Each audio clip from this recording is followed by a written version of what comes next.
Welcome back to the CDI Provider Series. Today's topic is hypertension. Specifically, the line between hypertensive urgency and hypertensive emergency.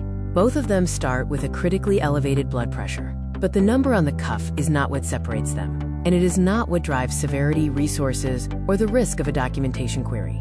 Over the next few minutes, we'll cover the one finding that decides the diagnosis, and exactly how to get it into your note. Picture two patients with the same critically elevated pressure. The first has a headache, gets his oral regimen adjusted, and goes home. The second is confused, in acute kidney injury, and ends up in the ICU on a nicardipine drip.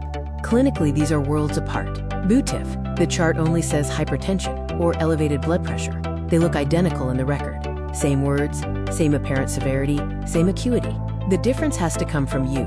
Here is the decision point. Start with a critically elevated blood pressure, the kind you think is worth admitting. Then ask one question: is there end organ damage caused by that pressure? If the answer is no, this is hypertensive urgency. If the answer is yes, this is a hypertensive emergency.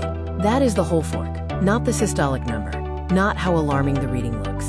The presence or absence of organ dysfunction the pressure is causing. Hypertensive urgency is a critically elevated blood pressure without end organ damage.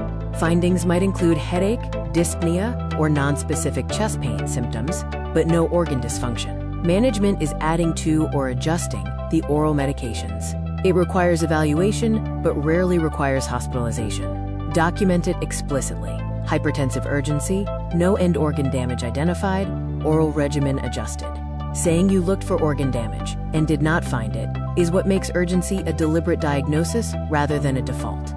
A hypertensive emergency is a critically elevated blood pressure with end organ damage. Findings may include memory loss, loss of consciousness, stroke, myocardial infarction, angina, loss of renal function, or pulmonary edema. Management matches that severity. Hospitalization and IV medications, often 2 or more agents trialed, with re-evaluation of the oral regimen. Document the damage by name. Hypertensive emergency with acute pulmonary edema, nicardipine infusion.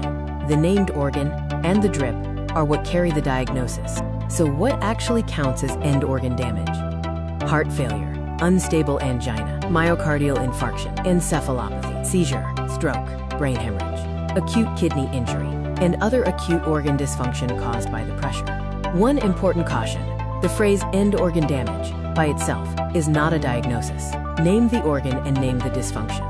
A specific named condition tied to the elevated pressure is what makes the record reflect the patient in front of you. Here is the documentation key. When a patient presents with hypertension worth admitting, evaluate for any associated organ damage or dysfunction caused by the elevated blood pressure.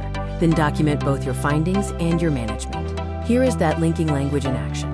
Hypertensive emergency causing worsening CKD with AKI, and metabolic encephalopathy caused by hypernatremia due to AKI. Every diagnosis is chained to a cause. Then support them with findings and with management intensity, the nicardipine infusion, that justify how critical this presentation really was.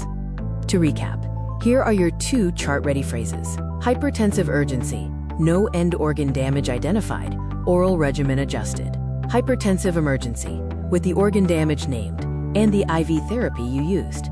And the habit that ties it all together. Name the organ, link it to the pressure, show the intensity of your management.